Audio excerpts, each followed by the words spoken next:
Okay, the final type of question is concerned with points which lie either in the middle of a line or some way along a line, but basically splits the line into two unequal or equal parts. Right, these are more difficult, these questions, and they can get quite a lot harder. This is a moderately difficult one, but you should see as we go through it that they're quite easy to tackle if you take it step by step. So again, let's just read the question, make sure we've got all the information we need. OAB is a triangle, we can see that. O to A is A, so O to A is vector A, and O to B is vector B. O to B is vector B. Right, P is the point on AB such that AP to PB is 2 to 1. Now that might sound confusing, but all it's saying is that we've got a point P here on the line AB. So here's the line AB. There's a point P here. And the ratio of AP, so AP is this line. So the ratio of AP to PB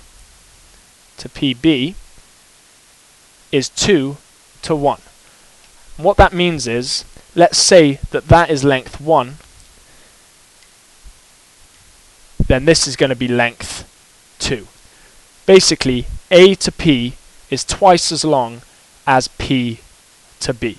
That's what the question is saying. That's the information it's given you. Okay, so you can just write the 2 and the 1 at the appropriate places on the diagram, and that's going to help you answer this question. Now we want to find the vector O to P. So we want to find the vector O to P. And obviously we don't have an expression for that yet. We don't know what that is. That's the whole point of this question. We're going to find out what this vector is along here. Now how are we going to get there? There are actually two ways we can get there. We can either go from O to A and then from A to P, and then we will have reached it. But you can take any route. Remember I said you can take any route to get from your starting point to your end point. So we could also go from O to B and then from B to P. I think I'm going to choose to go from O to A and then from A to P. I don't know why, it's just what I want to do. Okay, so we want to find O to P.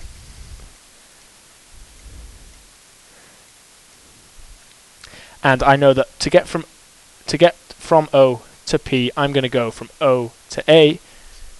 So O to A, and then from A to P.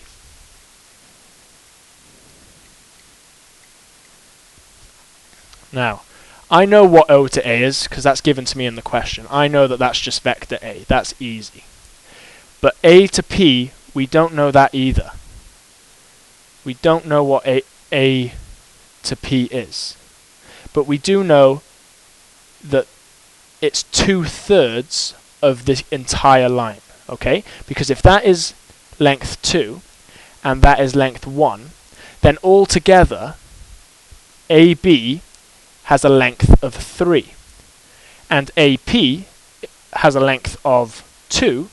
That means that A to P is 2/3 of whatever A to B is.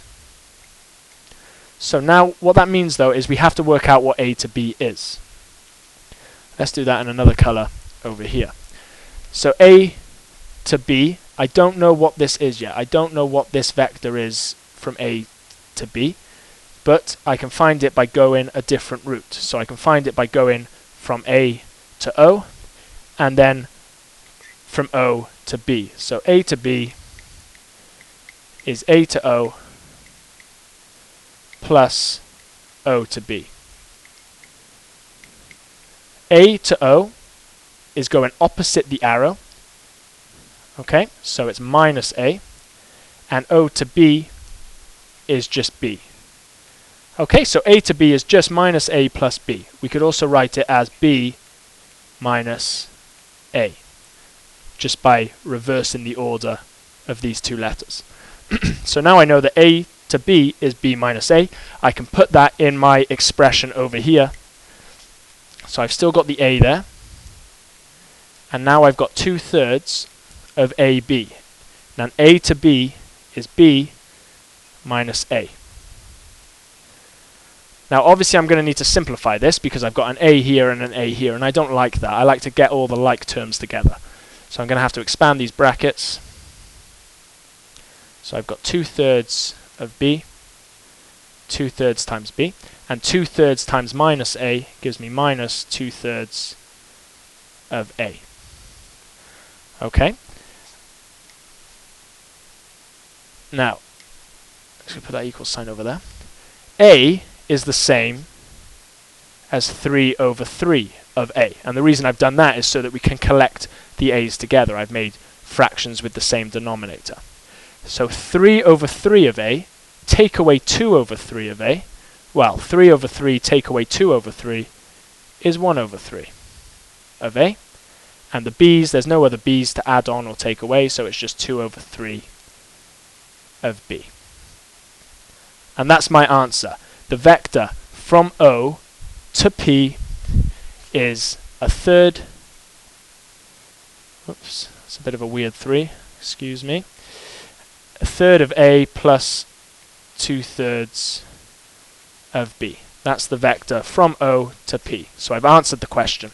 If I wanted to, I could factorize and take 1/3 out of the brackets. If I was asked to prove that this was parallel to something else, then that would be a good thing to do. But as it is, all I'm asked to do is find out what the vector O to P is. So that would have got me full marks. If I was asked to prove that it's parallel to something, I would take the 1/3 out and see if it was parallel by comparing it to another vector which hopefully had A plus 2B in. Right, now hopefully you're in a position to attempt questions 3 and 4 of your homework. Now there are parts to those questions which are a bit tricky and require quite a lot of thought. But have a go at those and we'll review them when you come back after Easter. Now hopefully you're at a point where you can tackle any exam question on vectors, or at least you feel a lot better about vectors than you did before you watched this video. Okay, we've covered those 5 main points that you can see, and when you come back after Easter we'll be looking at harder vectors questions, and hopefully now you'll come equipped with at least some very basic vector knowledge. And if you could answer all those questions on the homework, then that's excellent. You should be able to tackle any vectors questions that will come up at GCSE. If you were struggling on the last few questions, that's still okay, because when we do vectors in lessons, you'll be in a much better position to be able to have a go at those. Vectors is a difficult topic and it takes quite a lot of teaching time. So this is why we thought a video would be a good idea, so that you can watch it and get some vectors knowledge when your teachers aren't around, so that in lessons we can skip over all the introduction and go straight into questions. So I hope you found that useful. I'm sure Mr. Pett will upload some new videos soon. Thank you.